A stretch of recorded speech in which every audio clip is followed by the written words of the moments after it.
What is real? It's all in his mind. How do you define real? Purely psychosomatic. That boy needs therapy. Beethoven had his critics too. This is your life. But it still hurts. Stop trying to control everything and just let go. I don't like the idea that I'm not in control of my life. You know, we're living in a society. That boy needs therapy. We all do. You know what divine intervention is? It's your kids, Marty. What's really going to bake your noodle later on is... They didn't stop to think they should. What just happened here was a miracle. We all wear masks, metaphorically speaking. So what are you gonna do about it? You gotta grow up. But how? You have to let it all go to free your mind. I'm scared. That's a problem for future Homer. Man, I don't envy that guy. Hi all, Nick here. Welcome back to Shedding Pod, episode 6 of season 1, which I have titled Confessions of an Itchoholic. I'm just going to do a slightly longer, like 4 or 5 minute intro to this episode. This episode itself is a little bit shorter, plus we are halfway through what should be a 10 episode run for the first season. So we're right in the middle and about to navigate a very big event. So far be it from me To pour over the excruciating minutiae. but I just want to explain something. It's taken me a while to figure out how to succinctly say like what this podcast is and what the first season is about. You might think that spending 20 months writing it and many more months recording it and editing it, I would know what it's about. Of course I do. It's about my life. But there's a deeper, like sort of easier way of describing this, and here it is. This is about mental frames, as in the way that we frame events based on what is happening in our head has a lot to say about how we interpret or understand those events in our life. So the stories here are about how I got stuck in various frames, looping in my head about how, I don't know, faulty I was or whatever it might be at the time. And these stories are about frame-breaking events. So the big happenings in my life that changed the way that I see things and the way that I make sense of things. Obviously, the metaphor of shedding skin is, leaving behind things that no longer serve. So I'm spending time talking here about the things that trapped me, keeping me the same, patterns of thought and ways of acting that kept me stuck, and then things that broke my frame and altered my understanding of not just my life, but life in general. Why am I talking about these things? I just find this really, really fascinating. Like, we all want to change in some ways, even if they're small. And then we're all changing in ways that we sort of don't seem to be able to control. I just find it really interesting. So really, it's about internal mental change. Events, experiences that alter. You may not have needed that explained to you, but I kind of needed to explain it to myself. If I said to somebody, yeah, I've got a podcast, and like, oh, what's it about? And I said, it's about change. It's kind of like, that's true, but it's also really fucking annoying. So at least I've tried here to explain it a little better. Okay, this episode is called Abyss. And I want to flag up a big mental health event that I cover. Like, I'm not really sure if trigger warnings work or are helpful really, but anyway, here we are. So we are at the very end of the 90s, and I am 18 and 19. And I have a pretty intense paranoid mental health episode. At the time, I was very isolated, and so went through this experience on my own and didn't talk to anyone about it. However, I don't have any problem talking about this now, obviously, otherwise I wouldn't be broadcasting it on a podcast. Because I'm totally fine with it. But don't let that detract from sort of how bad it was at the time and also how bad it could have easily gone, which it didn't in the end, like I'm fine. So this event happened half of my life ago. I'm in my early 40s now, and I was 18 to sort of 20 in this episode. I do find it really, really interesting to reflect on, especially in the context of, frame-breaking events that help us perhaps understand how our brains work. But also just in the context of mental health. And because I'm a dad, the thought of, my boys who are 10 and 5 currently, having a situation like this and feeling like they couldn't talk to me about it, yeah, that's one of the reasons that I wanted to explore it. So If going on this little journey with me in this episode triggers you or brings up memories or feelings of your own mental precariousness, either current or past, then yes, I sympathise. And if you reach out to me, I will just point you in the direction of mental health support services. And if you're in Australia, to your GP to get a mental health plan where you can get a certain amount of psychologist support paid for by our health system, which is awesome. So yeah, I guess that's it. Fair warning, in this episode I talk about death, betrayal, drugs, and paranoia. But it's not all doom and gloom. We are still being stewarded by those soul-saving superstar songbirds, rockstars. Rockstars. Is there anything they don't know? Also, thanks to my friend James, who is in this episode, and whose permission I got to share some of his story. The main feedback he gave me after hearing it was, "Who's this James guy?" Actually, I thought it was a little labored. Because I normally call him Jimbo. You gotta lose yourself in the moment, man. Thanks, Jimbo. Okay, let's go. Episode 6. Abyss. Music quote. In your head, zombie, zombie, zombie. What's in your head? In your head, zombie, zombie, zombie. From the song Zombie by the Cranberries, released in 1994, sung by Dolores O'Riordan. 1. Reality. Imagine for a moment you are standing in a dark jungle at night. There is no moon out, and as you investigate the dense trees and vines with your limited human eyes, there is not enough light for you to make out any shapes. It's pitch black. Next to you is an owl. With its comparatively oversized and wide-opening pupils and large retinas, the owl's night vision is far superior to yours, and it can see the trees, the vines, and the ground quite easily, even in the dim light. Owls have poor colour recognition, even in bright conditions, because their eyes lack many of the cones that exist in human eyes, but their black and white night vision is comparably brilliant. Next to the owl is a bullfrog. Bullfrogs can see a much wider range of frequencies of the light spectrum than humans and owls, so to the bullfrog, the jungle scene is not just visible, it's also full of colour, and it can see objects such as insects emitting ultraviolet light that you and the owl cannot. Next to the bullfrog is a python. It can see heat in the form of infrared light, so when it looks out into the jungle scene, it is looking directly at a potential juicy rodent meal. However, it doesn't use its eyes to see the rodent, it uses sensors on its head. Okay, cool scene. So, what is actual reality in reference to this jungle scene? Is the world dark as the human experiences it, or is it light and colourless as the owl sees? Is there colour and flashing bugs as the bullfrog sees? Or is it dark but with a heat map of living creatures appearing? Or is it all of these things? So the answer becomes clear. What reality is relative to who or what is experiencing that reality. It is all these things and more, much more. So there is no complete, whole, real world that any one creature can experience. Each creature creates its own reality using the limited sense data that their biological systems can capture, and their specific brain to construct a restricted experience of the world out there. Zoologist Jakob von Uexküll coined the German term Umwelt to refer to this sensory bubble of perceptual diversity experienced by each animal.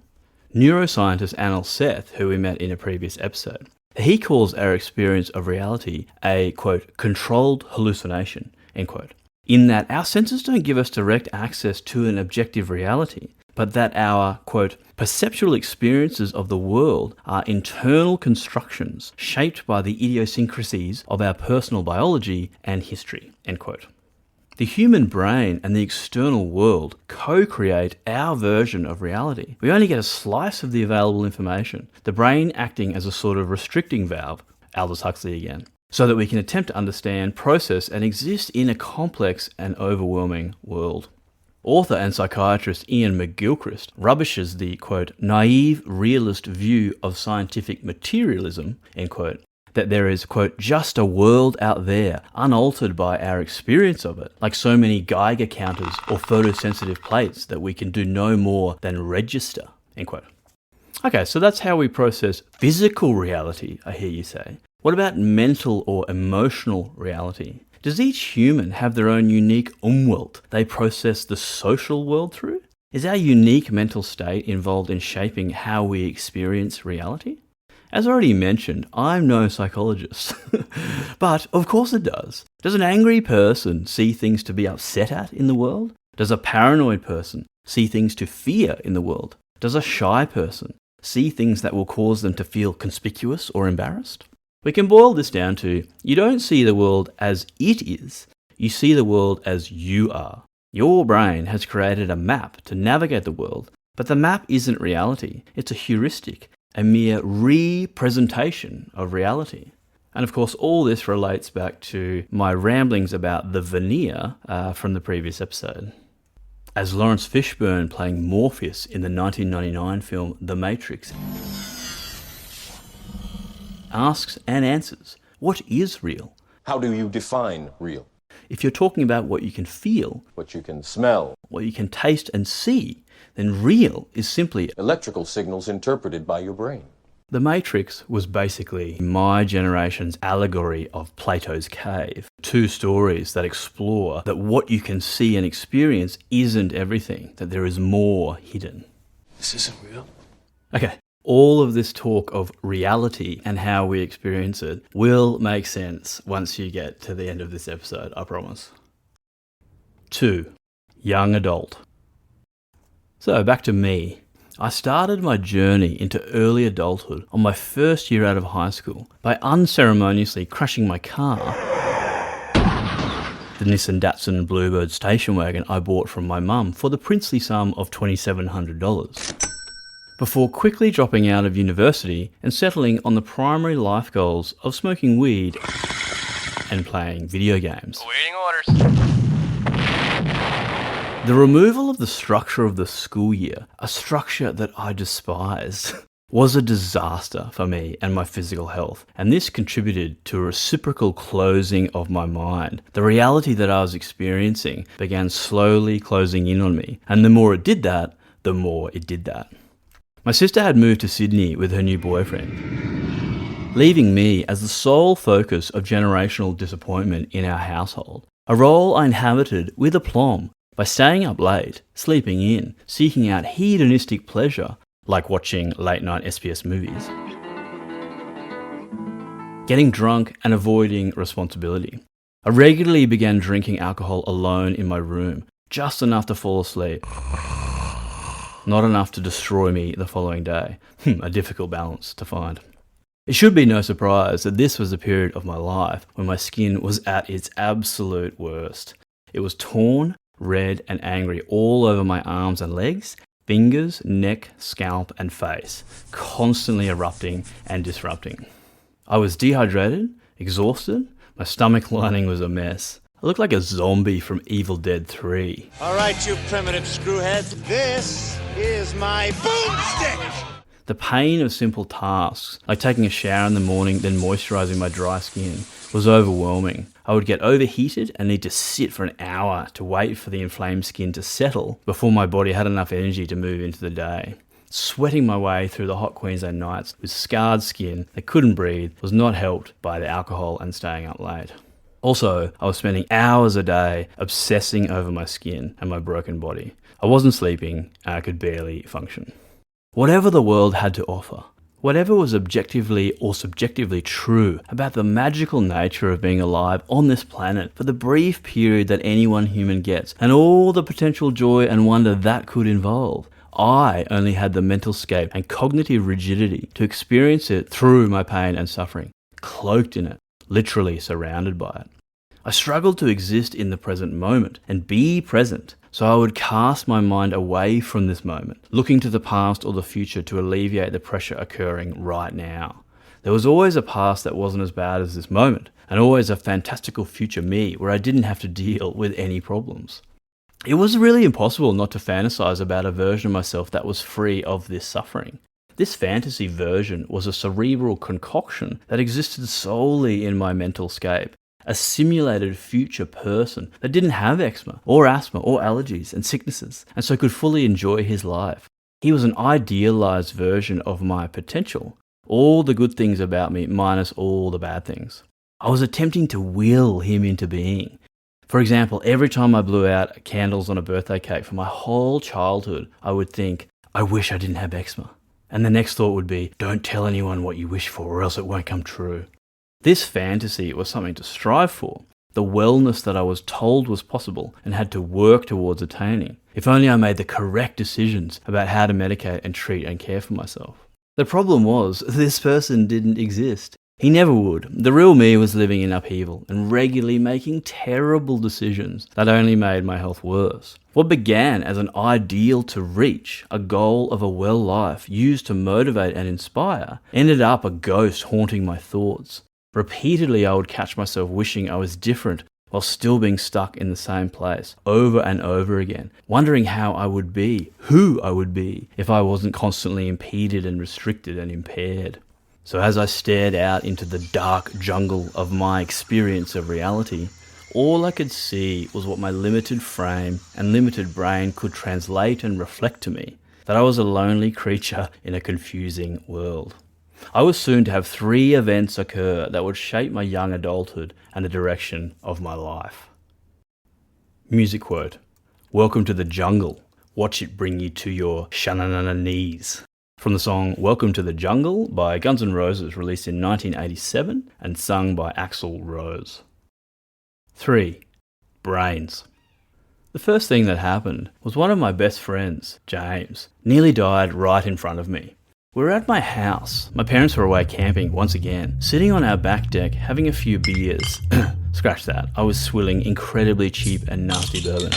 He was perched on an old dark brown bench seat, leaning his elbows on the corresponding wooden table near the jacaranda tree that towered over the rear of our house, growing out of a hole cut in our back deck.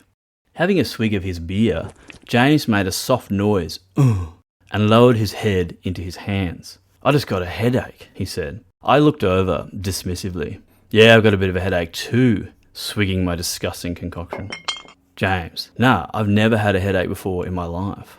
Sure, this was odd for a person who developed a healthy addiction to coffee in his high school years and was known when younger to butt his head against large objects as a party trick, perhaps in response to the Ritalin they pumped him with as he struggled to pay attention to his schoolwork. Didn't we all? Never a single headache? What a blessing. Your first one? Welcome to the club. I looked at him again. He was fine. I didn't think much of it. James had just suffered a massive brain hemorrhage. A malformed artery in his brain that was most likely there for many years had burst in that very moment and was bleeding inside his skull. Not long afterwards, he staggered off to bed, but it would take a few days and multiple hospital visits for the doctors to realise that he had suffered a life-threatening aneurysm. He was lucky to survive in the end, considering the misdiagnosis and the long time between the event and the hospitalisation. However, in time, he was treated successfully and eventually made a full recovery. James's trauma was a singular event that he very thankfully survived, and he was able to quickly integrate it into his personhood to make some sense of it. There was the time before his brain hemorrhage, the event, and the time after it. This clear delineation allowed him to move forward into his new life, and he began this process by firstly drinking less beer, which is a good move, then by studying medicine and radiography. He is now a father who works as a radiographer on the Sunshine Coast, taking x-rays and scans of people who may find themselves in a similar predicament that he did. Much like the chronic health sufferer's inability to have a clear line of delineation between being sick and being well, in contrast to James, I was still stuck in my disastrous health patterns and cycles, unable to move forward because my event hadn't ended. Now, I'm not saying it's preferable to have a brain hemorrhage. Jesus Christ, no. I'm just comparing the difference in experience of an acute situation versus a chronic one. I also want to point out that his acute scenario was life-threatening, whereas my chronic scenario wasn't life-threatening, only life-ruining. Music quote, "I got a bad disease. Out from my brain is where I bleed. Insanity, it seems, has got me by my soul to squeeze." From the song Soul to Squeeze by the Red Hot Chili Peppers, released in 1993, sung by Anthony Kiedis. 4. The Veneer Cracks. The second thing that happened to me during this period not long after James's bleeding brain, was I had what can best be described as a psychological break.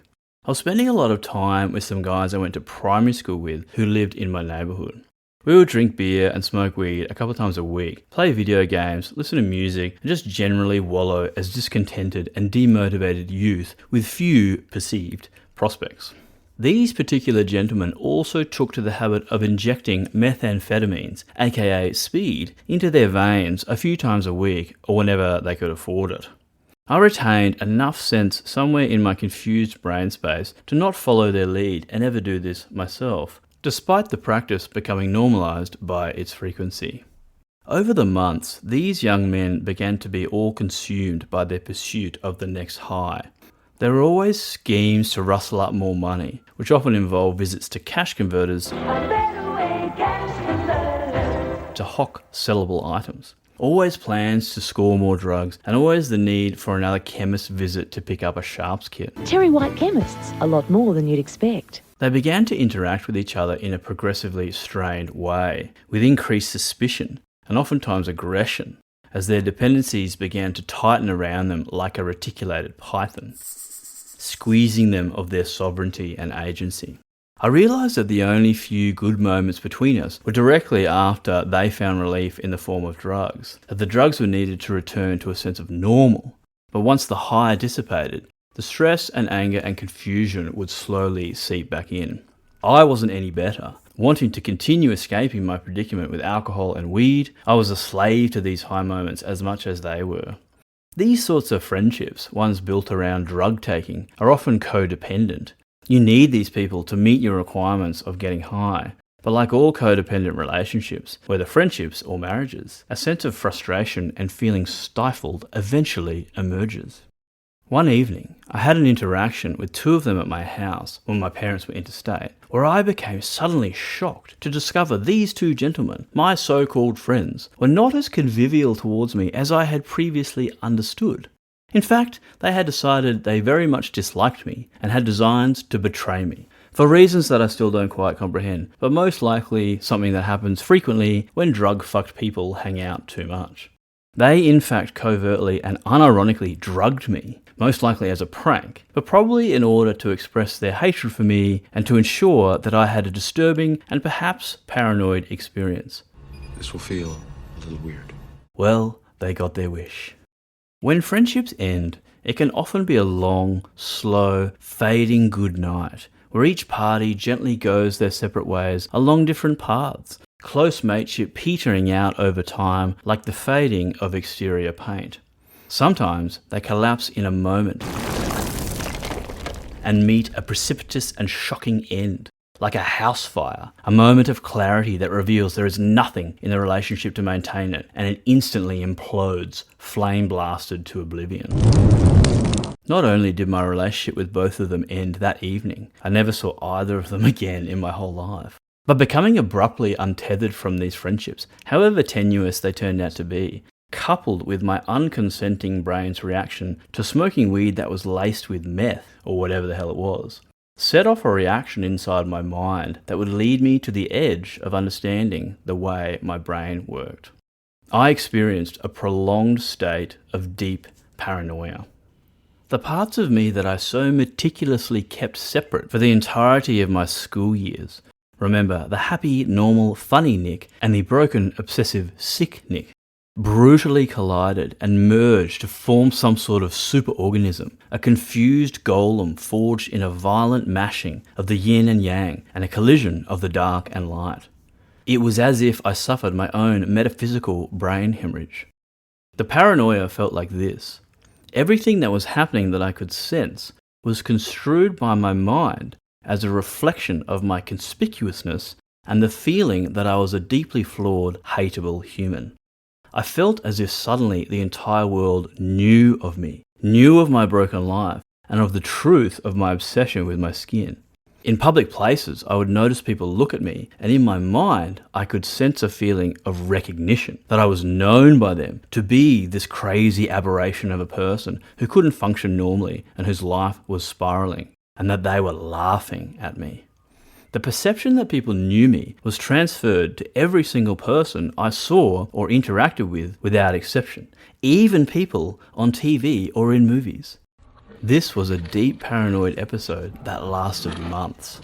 Everywhere I looked, my conspicuousness was reflected back at me. Every sound was a snicker at my horrible nature. Each stranger's smile a concealing knowing. Every far-off laughter was a cackle about my weaknesses. My mind was a hurricane of thoughts, of rampant apathenia, which is the tendency to perceive meaningful connections between unrelated things, of out-of-control pattern recognition firing in every direction. Rage. Dylan Lewis from Recovery was watching me through the TV and knew what I was thinking. This interview is deteriorating into a mockery of me.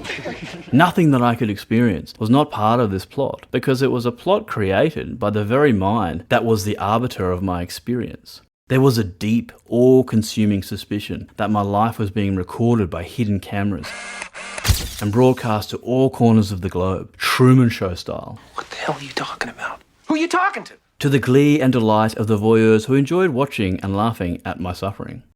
The part of me that I reflexively attempted to keep hidden, the concealed parts of my addictive and OCD behaviour, of my red and torn skin, and the pain and anguish of my health battles that I had cordoned off for so long, were the parts that ultimately would feel exposed by my paranoia, dangling on display like a Lady Gaga meat dress. The barrier between private and public dissolved in my mind, and the horror of my most private of secrets felt known by everyone I encountered.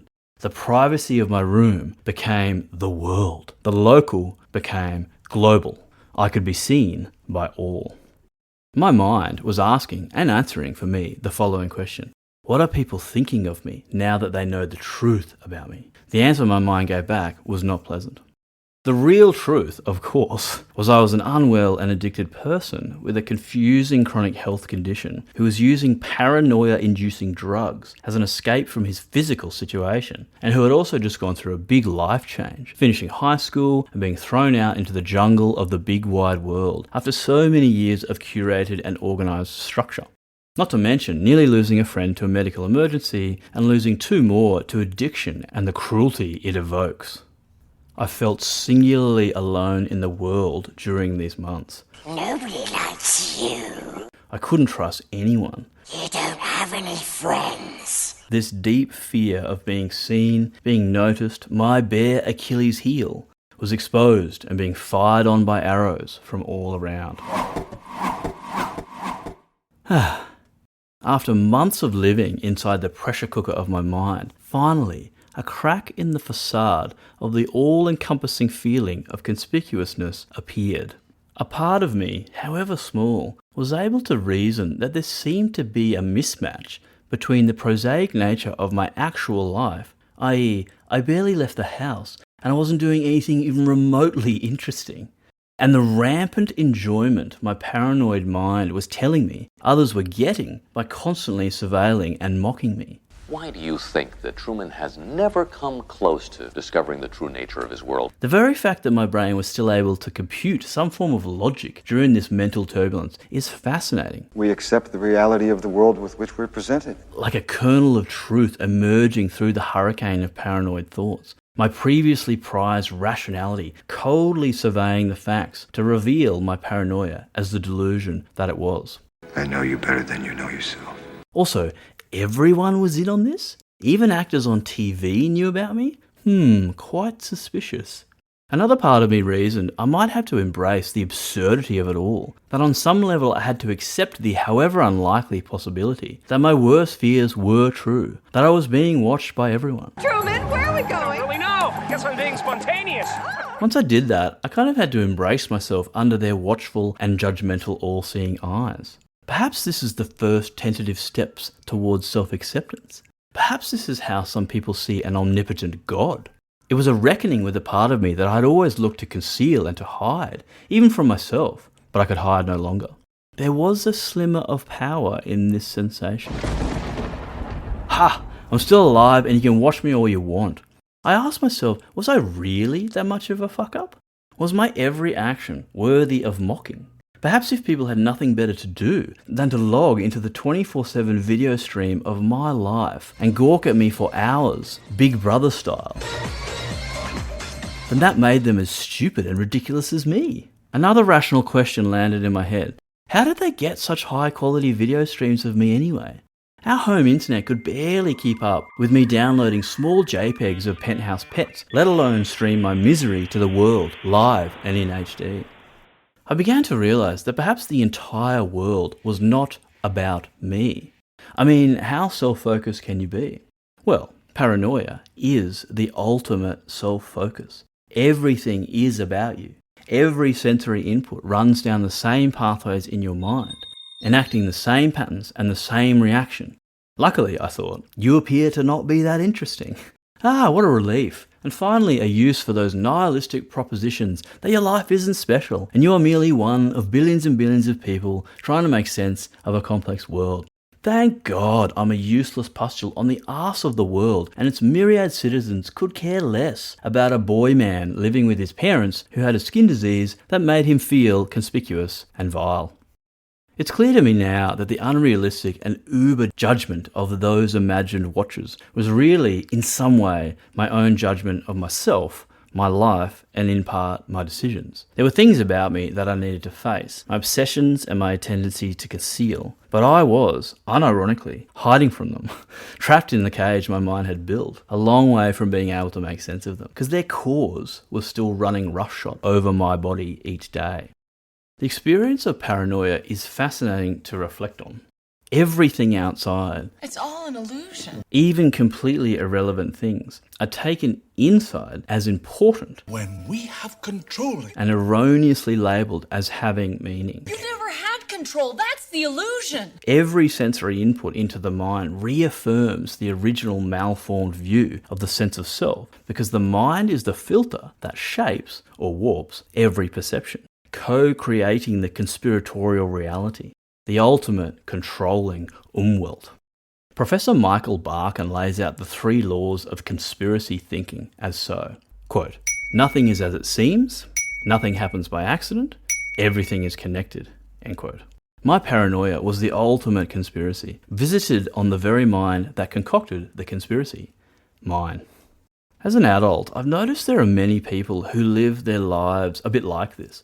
Not as fully paranoid people per se, although there are a lot of conspiracy theorists out there, but as people who take things that happen in the world very personally and unconsciously make events about them. There is always a way that a wounded mind can frame an event as having significance to it. This can also extend to people's obsession with what other people think of them. We are conditioned as social animals to avoid ostracization, most likely because in ancestral times, being forced out of our tribe would have been a death sentence. But many contemporary people live in an unhealthy, hyper-vigilant state, as I did. Take this constant worry of what others think of you and obsession with others' judgments far enough, and you arrive at paranoia. I often felt, when I was younger, it was dangerous to behave in a way that would potentially ostracize me, and that fear helped me conform to cultural norms, whatever they happen to be, to absorb the story of how to be a person by acting in restricted ways to ensure I was accepted and loved. Almost like my entire life was a giant Ash conformity experiment. Remember from episode 4, when the individual subjugates themselves to conforming to the group, defying their instincts even when the group is clearly wrong. So this created in me the always raging battle between conformity and authenticity, between the way I was told to be and the way I felt I needed to be to express myself. So what is the evolutionary purpose of being paranoid? I mean, surely the original reason is as a function of the brain to make the person aware of some type of danger so they can avoid it. But this alert mechanism, taken to the extreme, can become predatory. Much later, as a fully grown man, if I have reached that lofty title at all, I would discover that the only way for me to be somewhat comfortable in myself was to embrace radical honesty, to fully accept all that I am, which required the illumination of the worst parts of me, Freud's shadow side, to bring it to the light so I could understand it somehow. Back then, it felt like this secret, hidden, shadow life rose like a mythical dragon and preyed on me like the mighty Smaug to the defenseless Bilbo Baggins. I am death.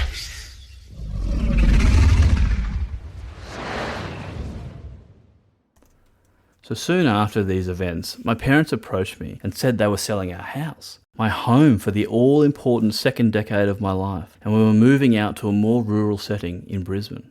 We evacuated the urban scene of my formative years and the young, drug-addicted adults who lived there. They say that a change is as good as a holiday, from your own paranoid mind, and that turned out to be true of me. We moved house, and my paranoid state gradually faded into the background. Music quote. My possessions are causing me suspicion, but there's no proof. End quote. From the song Don't Dream It's Over by Crowded House, released in 1986 and sung by Neil Finn. 5. Lack of wisdom.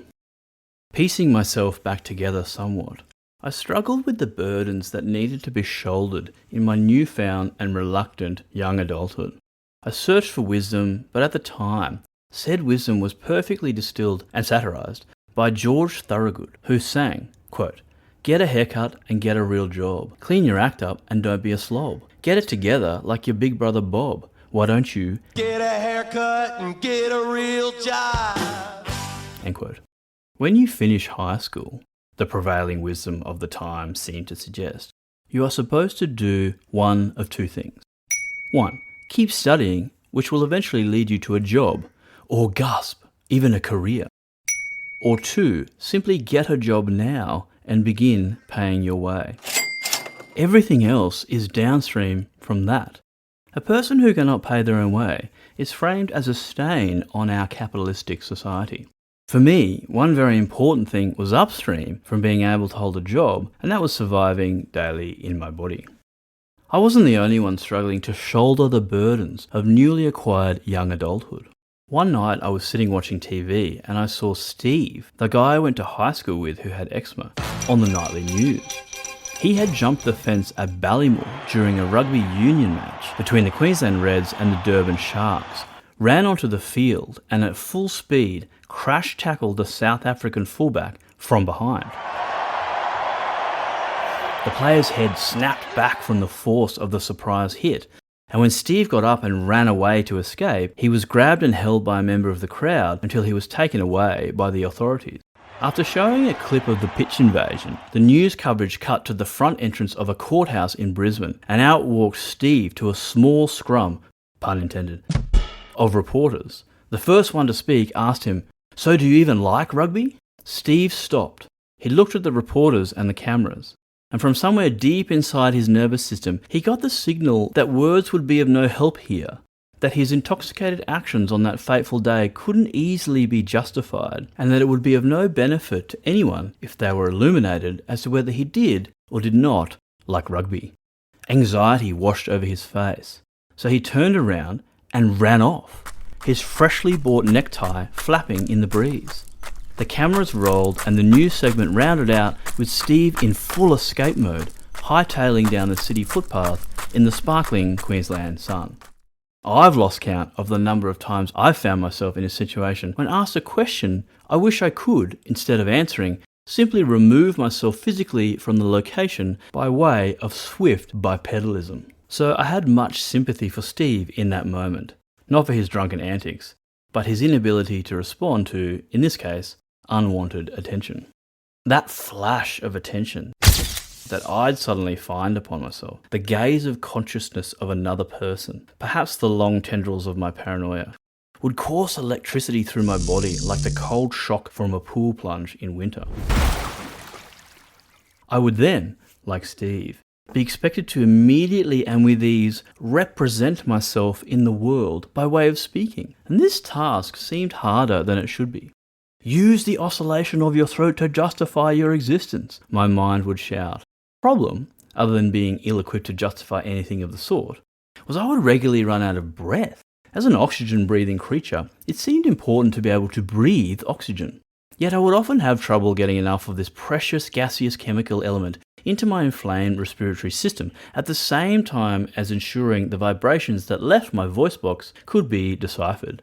What a conundrum. To breathe or to speak? That is the question. Author James Nestor lays out in his book Breathe that the softening of the diet of Western humans over the last few hundred years has radically changed the shape of our mouths and jaws, leaving us with crooked teeth and overbites that restrict oxygen flow and cause breathing issues. He could not have explained my diet or my mouth more perfectly. Quote, some cultures ate nothing but meat, while others were mostly vegetarian. Some relied primarily on homemade cheese, others consumed no dairy at all. Their teeth were almost always perfect. Their mouths were exceptionally wide, nasal apertures broad. End quote.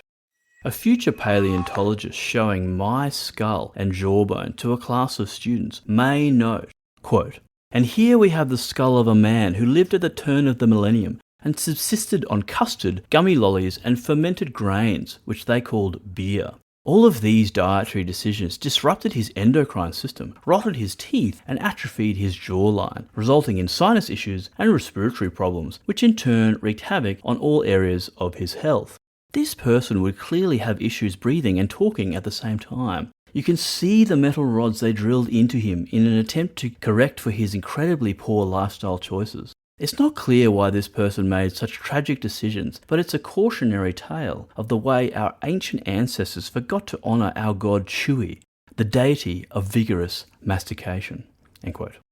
So even as my mind pieced itself back together from its paranoid break, there was still a mismatch between the physical body I needed to inhabit in order to be in the world and my inability to express myself socially with this particular and peculiar body, with its weak jawline and congested upper respiratory. So much of myself was hidden like the proverbial iceberg, and the bit that was showing still felt exposed and fraudulent. 6. Steroids. The third thing that shaped my young adulthood was I found a treatment for my explosive skin that worked, and it radically changed everything.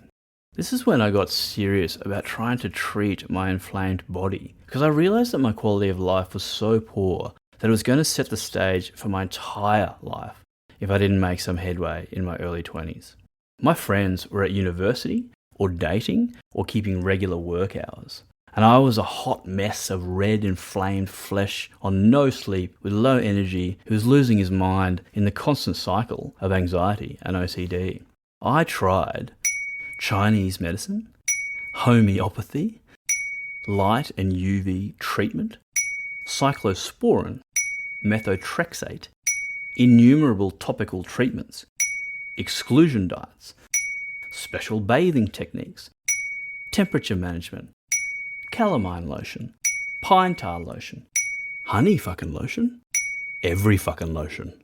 You name it, I fucking tried it. Nothing really worked. Until something did. I hit the jackpot.